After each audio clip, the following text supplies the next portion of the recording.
pelbagai. Apabila ada isu, pelbagai respon yang timbulkan. Ini cikgu dan mak bapak dah punca ni. Tamat kau Tara.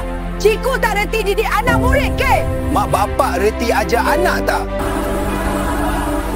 Ini semua salah menteri. Sila letak jawatan. Bila kali terakhir kita salahkan diri kita sendiri?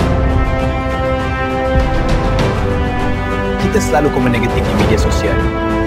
Sedar tak kita keyboard warrior, kita toksik. Budaya toksik di mana-mana. Sedar tak? Ramai orang yang sakit dan menderita sekarang. Ayo sama-sama kita bersatu hati, tanpa salahkan sesiapa, kita kritik dengan kasih sayang. Kita bina Malaysia yang lebih baik. Santuni emosi, sejahtera insani.